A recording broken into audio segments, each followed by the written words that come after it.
जय हिंद साथियों, लगता है पाकिस्तान की पब्लिक ने आज भांग खा ली है।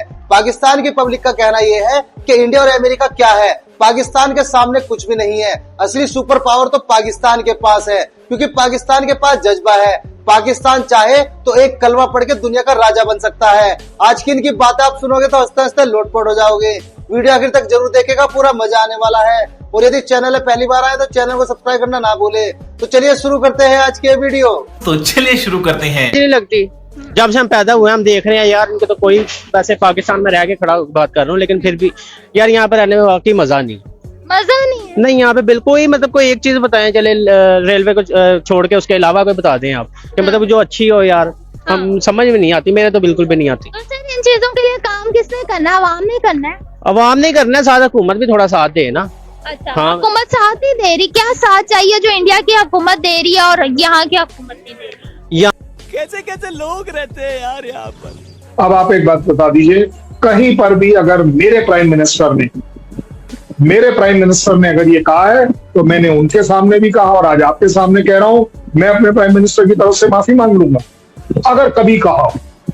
लेकिन अगर मैं माफी मांगने को तैयार हूं और अगर आपके यहाँ का सो कॉल्ड आका ये जो है अगर वो कहता है तो माफी चीमा साहब को भी मान लेनी चाहिए। उनका बोलना मोदी बड़ी अच्छी बात है, मेरा बोलना मुनीर वो गलत बात है। अब और एक बात बताइए, मैं तो कह रहा हूं एक्चुअली मुनीर साहब भी इसमें नहीं आने चाहिए। सर अब क्या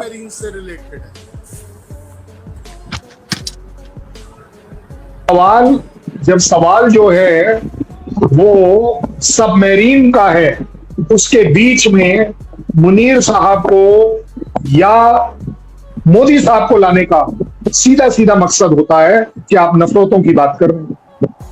मैं तो आपके सामने कह रहा हूं। क्या बात है, इसको अभी का अभी आईएएस घोषित कर दो। और एज कम्पेयर टू अगर मैं आपको इंडिया का बताऊं ना, दिल्ली में ना आप इंडिया की बात ही ना करो, इंडिया हमसे बहुत आगे है। पाकिस्तान का ना कंपैरिजन इंडिया के साथ हो ही नहीं सकता, बनता ही नहीं है। पाकिस्तान को तो डूब मरना चाहिए।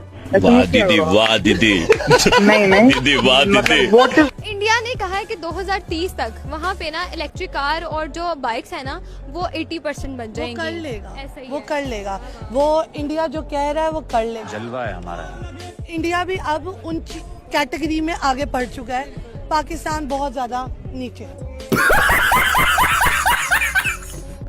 पाकिस्तानी का जो दिमाग है ना पूरे वर्ल्ड में नहीं है। अभी देखो पानी से गाड़ियां बना दिया, पेट्रोल महंगा हो गया, हिसाब किताब और दूसरे दिन पेट्रोल है। और पाकिस्तान का जैसा बंदा तो आपको किसी मुल्क में नहीं मिलेगा। जबरदस्त। आप क्या समझते हैं ये भीख मांगना, ये मतलब कि होशियार इंसान है, ये इंटेलिजेंस लोग हैं जो भीख मांग रहे हैं, ये आप इसे हुनर समझते हैं? ये भीख मांगना ये नवाज शरीफ से सीखा है। ये बड़ी बात है भाई, ये बात आप शरीफ इससे भी अच्छा काम समझते हैं। ये बात शरीफ से सीखा है अवाम ने, ये मरियम नवाज से सीखा है, वरना पाकिस्तानी पहले कब भीख मांगते थे, ये हमारे पुरानों से सीखा है। हाँ ये बात भी तो है, हुक्मरान भी जाके वहाँ पे लोन लेते हैं तो ये भी तो एक तरह की भीख ही है ना। प्रोफेशनल बन गए, भीख मांगने प्रोफेशनल हो गए। इधर आ इधर आ। तो आप समझते हैं कि ये हालात बेहतर हो सकते हैं? कभी हालात जिंदगी में नहीं बेहतर हो सकते हैं जब तक हम खुद अपनी गिरबान भी नहीं जानते ना। हम जब तक खुद सही नहीं होंगे ना, हालात तब तक बेहतर नहीं होते हैं। पाकिस्तानी ऐसा क्या कर रहे हैं जिस वजह से हालात खराब? पाकिस्तानी झूठ बोल रहे हैं। हो गया, आप इंडिया के अंदर जो है वो कुएं की जो है वो ड्रिलिंग हो रही है deep down. As a Pakistani आपका क्या ओपिनियन है कि ये कितना जरूरी है? देखिए, अगर इंडिया अपने लिए ड्रिलिंग कर रहा है, वो अपने मुल्क को एक तरह से बेनिफिट दे रहा है ना, कि वो अपनी कंपनीज इन्वेस्ट कर रही हैं, वो एक बहुत बड़ी इन्वेस्टमेंट कर रही हैं और वो किसी पे डिपेंड नहीं होंगे। जैसे अब हम डिपेंड हैं ईरान से जंग की तरफ, जो है जैसे जंग होती है और हमारे पेट्रोल प्राइसेस ऊपर चले जाते हैं, हमारे किराए ऊपर चले जाते हैं। और पाकिस्तान बहुत ज़्यादा क्राइसिस से गुजर रहा है, क्योंकि हमारे पास भी वो ज़खायर है लेकिन हम वो ड्रिलिंग नहीं कर पा रहे, हम वो काम नहीं कर पा रहे ना। तो लेकिन इंडिया बहुत अच्छा काम कर रहा है, आई मस्ट अप्रिशिएट दैट, कि अगर वो अपने मुल्क में इन्वेस्टमेंट कर रहे हैं, रियली गुड। लेकिन हमारे हुक्मरान और हमारा सिस्टम और हमारी सब चीज़ें इस चीज़ को सपोर्ट ही नहीं करती हैं, टू बी वेरी ऑनेस्ट। हमारे जो हैं ज़खायर जो हैं वो बेचे जा रहे हैं और हम जब उसको सर्च करते हैं तो इतना दुख होता है कि हमारा अपना मुल्क है, हमारे पास अपनी हर चीज़ है और फिर भी हम दूसरों पर डिपेंड हैं, दूसरों के मुँह देख रहे हैं। हम जेब खाली है, लिटरली ईरान की तरफ देख रहे हैं, हम अमेरिका की तरफ देख रहे हैं कि कोई हमें कुछ दे दे, कोई भीख डाल दे हमारे हाथ में कि भाई हमें कुछ दे दे और हमारा जो मुल्क चल जाए। तो जब ये तो वो बात है कि अपना दामन जो है वो भर के भी दूसरों से मांगने में तुले हुए हैं हम।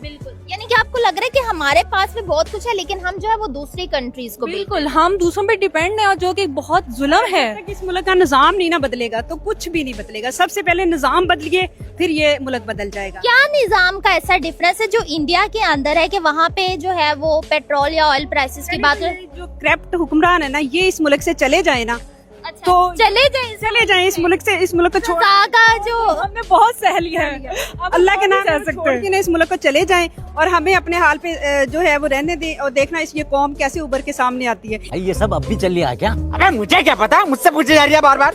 तू साडे कश्मीर से कब्जा कीता है, ਅਸੀਂ तेरा इंडिया खो के वावांगे इंशाल्लाह 52 सूबे पाकिस्तान दे नाल रलणगे। फिर पाकिस्तान सिर्फ कश्मीर नहीं आजाद कराएगा, फिर इसके बाद सिखों को भी आजाद कराएगा। ठीक है, राजस्थान उनको भी पाकिस्तान का हिस्सा बनेगा, पंजाब भी बनेगा, चढ़दा पंजाब लहंदा पंजाब दोनों एक होंगे, इकट्ठे होंगे और हुकूमत पाकिस्तान की होगी वहाँ पर भी। सिखा नु लड़ाने वाला कौन है? मोदी। ठीक है पहले गांधी सी। उनकी आवाम उनको बार बार लेके आ रही है। अगर मोदी के इतने ही खिलाफ है, जेंजी भी खिलाफ है, बाकी सारे माफी है ना। डोनाल्ड ट्रंप दे बूट पॉलिश कर रहे हैं। ठीक है, डोनाल्ड ट्रंप जेडी वैंसी ते जान छाड़ देनी, उन्होंने तो अपना अब्बू मानता है। बाबर आजम बहुत ही घटिया कप्तान है। ठीक है, 27 साल बाद हमारी टीम जिम्बाब्वे के साथ खेली है लेकिन फिर भी टीम ने 0 आउटपुट दिया है और बहुत ही गंदा खेली है। तो मैं तो बिल्कुल अनसेटिस्फाइड हूँ अपनी टीम से। पाकिस्तानी टीम को बहुत ज्यादा मेहनत करने की जरूरत है। कितनी मेहनत करे, मतलब वेस्ट इंडीज से हारना, कभी वेस्ट इंडीज को काली आंधी कहा जाता था। जिस टीम को प्रैक्टिस करनी है, जिस टीम को कुछ ना कुछ करना है, वो पाकिस्तान को धो के चली जाती है। आप इंडिया की बात कर लें, आप बांग्लादेश की बात कर लें, मतलब हम 10वें नंबर वाली टीमों से भी नहीं जीत पा रहे हैं। वेस्ट इंडीज की टीम का तो आज कमबैक हो गया भाई के। जोर जोर से बोल के लोगों को स्कीमें बता दे। इंडिया में मुसलमानों पर जुल्म किया जाता है, लेकिन कल एक वाकया पेश है जहां पे प्रॉपर तौर पर 2 मुसलमानों ने हिंदू को कत्ल किया, सर काट दिया। मैं तो कहता हूँ भाई बहुत अच्छा हुआ है जो उन्होंने एक सर काटा। मैं तो कहता हूँ हिंदुओं के रोजाना उधर सर उतरने चाहिए जो मुसलमानों के ऊपर जुल्म करते हैं। पहले ये बताएं, उन्होंने किसी मुसलमान का तो नहीं ना उतारा, एक हिंदू का उतारा है ना। इंसान तो इंसान है, इंसान है तो हिंदू ना। ये जो उसने सर काटा उन्होंने ठीक किया, बहुत अच्छा किया है, मुसलमानों ने बहुत अच्छा किया। भाई आप बार बार उनका बात बोली जा रहे हो, आप इंडिया मैं सच बोल रहा हूँ ना। मैं कहता हूँ उनकी बोटी कर देते भाई। अच्छा तो बात की होगी तो मुसलमानों के साथ काम बनता है मुसलमानों का। मेरी बात सुने भाई, इंडिया वाले, आप इंडिया से आए हैं, मैं इंडिया से, पर उनकी बात की जा रहे हो। और मेरी बात तो सुन लो, दिमाग ना खराब करो ठीक है ना। मैं आपको ये कह रहा हूँ, मुझे जाता हुआ नजर ना आए। आप मुसलमान ना होते तो मैं तुझे बताता। फिर आप बार बार इंडिया हिंदू की बात लगाई हुई है। अमेरिका क्या चीज है? वो अमेरिका क्या चीज है? Super power. कोई बात नहीं बेटा, सुपर पावर पाकिस्तान सबसे बड़ा सुपर पावर है।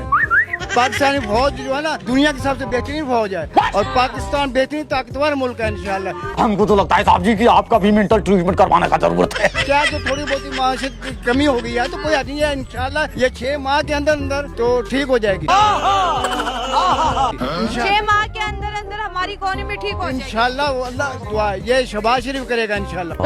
ससुर 6 महीने के अंदर सब ठीक हो जाएगा इंशाल्लाह अल्लाह के फजल से। 6 महीने या साल इंशाल्लाह पाकिस्तान का हर आदमी बहाल और हो जाएगा। आदमी बहाल हो जाएगा इंशाल्लाह, गुर्बत खत्म हो जाएगी। माफ कर दो इन्हें। पाकिस्तान में जिस तरीके से डिक्टेटरशिप्स चलती रही हैं वो सभी के सामने। कई बार ये कहा गया कि नहीं जी सिविलियन गवर्नमेंट है, अब चाहे जुल्फिकार अली भुट्टो की कह लीजिए, बेनजीर भुट्टो, नवाज शरीफ, इमरान खान और शहबाज शरीफ या बीच में आने वाली कई जो केयर टेकर गवर्नमेंट से सबकी सब मिलिट्री की ही लाई हुई थी। मिलिट्री ने ही उनको सेलेक्ट किया और मिलिट्री ने ही उनको पावर में बिठाया और जब चाहा वहां से हटा दिया गया। ये बात सिर्फ उन लोगों के लिए नहीं है जो खुलखुलाकर एक तरह से इक्तदार पे या पाकिस्तान के तख्त के ऊपर बैठे और कब्जा किया, जिसमें अयूब खान, याहिया खान, ज़ियाउल हक और जनरल परवेज मुशर्रफ का नाम जो है वो तो सभी जानते हैं। लेकिन उससे हटकर भी जब सिविलियन गवर्नमेंट आई तब भी यहाँ पर एक तरह से जो होल्ड था वो मिलिट्री का ही रहा। ये क्या हो गया? ये क्या सुन रहा हूँ मैं? दोस्तों आज पाकिस्तानी आर्मी के ऊपर हमला हो जाता है। ये हमला खैबर पख्तूनख्वा के एक डिस्ट्रिक्ट शुमाली वजीरिस्तान में होता है। जब आर्मी की जो गाड़ियां होती है या आर्मी का कॉन्वॉय गुजरता है तो खुदकुश हमला आवर जो है वो वहां पर जी ब्लास्ट करता है। 16 के करीब जो है आर्मी के जवान शहीद हो गए हैं, कुछ जख्मी बताए जा रहे हैं। अगर देखा जाए तो ऑपरेशन सिंदूर के बाद मुझे लगता है कि ये बहुत बड़ा हमला हुआ है पाक आर्मी के ऊपर। दहशतगर्दों का क्या एम है, वो पाकिस्तान को इकोनॉमिकली आइसोलेट करना चाहते हैं। अब ये देखना दहशतगर्दी हुई क्यों। अगर हम थोड़ी पिछले तारीख को उठा के देखें तो तकरीबन 1978 में जब हमने कुरान के वास्ते देकर उनको इधर लाया था बलोचों की, अगर उनकी बात करें तो आए हमारे साथ बैठ के बात करें, ठीक है, हम इस मसले का हल निकालते हैं। वो बुकटी फैमिली जब नीचे नहीं वो दूसरे, अच्छा जब वो नीचे आए तो हमने उनको फांसी पे लटका दिया। उसके 9 वो पता नहीं उनका नाम था मीर, पता नहीं कौन था, मुझे नाम बोल रहा है। उसके 9 बेटे थे, हमने कत्ल करके उसकी गर्दनें उसके वालिद को पेश कर दी एज अ तोहफा। अब ये जब हम अपने अवाम से ऐसा सलूक करेंगे, मोहब्बत बढ़ेगी या नफरत, यही मसाइल उधर ही हैं सेम। आप ये देखें, मुझे मेरे राय के मुताबिक ये जो वजीरिस्तान है ये उनके अंदर आता है, ये नहीं कि वफाक के कंट्रोल में चलता है, ऐसे है ना। उधर सारा कंट्रोल तकरीबन फौज का ही होता है। आप उनसे जाकर बात करें डायरेक्ट। हम कब तक इंडिया पे क्लेम करते रहेंगे? और ये हमारी खुद की सिक्योरिटी नाकामी होती है। हमें खुद को देखना चाहिए, हमें अपनी ये सारा कुछ खुद ठीक करना है, ना कि दूसरों ने। ठीक कहा है, आप जज बन जाइए, आप बता दीजिए। मैं उनसे बात कर रहा हूँ अग्निवीर की, जैसा उनका सवाल था।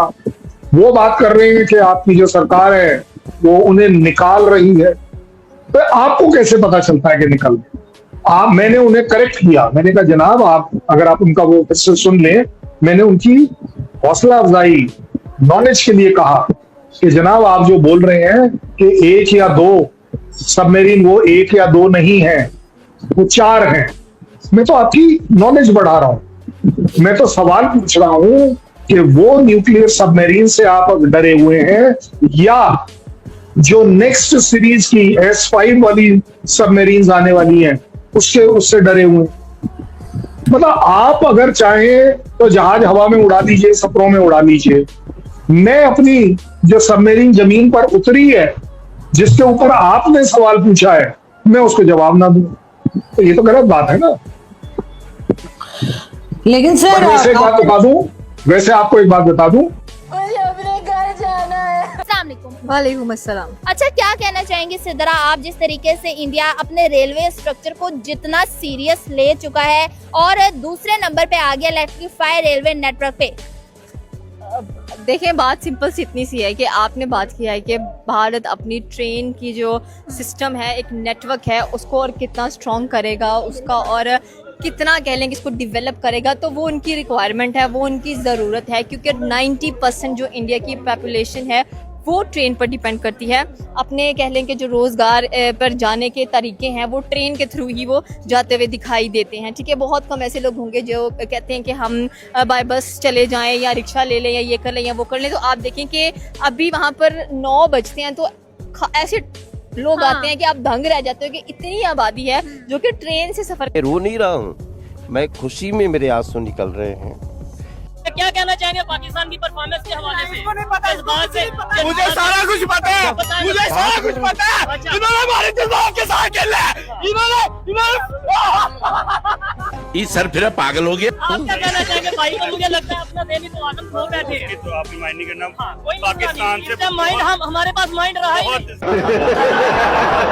ज्यादा डिसअपॉइंटमेंट हुई है हमें इस वक्त। पाकिस्तान ने जैसे बैटिंग की शुरुआत की थी, फरहान साहब ज्यादा फखर जमान ने बहुत ही अच्छा पाकिस्तान को एक ओपनिंग स्टार्ट दिया था।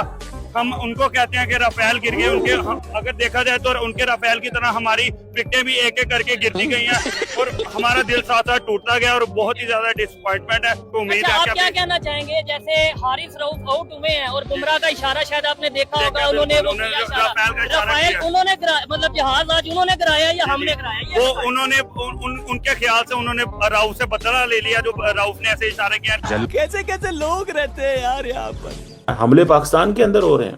एक कहीं इंसिडेंट वहां पे लोकल कोई गोली चल गई पिस्तौल की, पाकिस्तान ने दहशतगर्दी की वारदातें कर दी। आप समझ रहे हैं? Nobody understands and nobody takes care of the story. कोई भी इनकी जो स्टोरी है ना उसको नहीं सुनता। अच्छा, सिक्योरिटी फोर्सेस की भी जो डेथ्स हैं वो भी 200% इंक्रीज हुई है। तकरीबन 112 के करीब सिक्योरिटी फोर्सेस के लोगों की शहादतें हुई हैं। ये डाटा है। मिलिटेंट्स की जो दहशतगर्दों की बड़ी तादाद में 400 तो वो ही मार दिए हैं।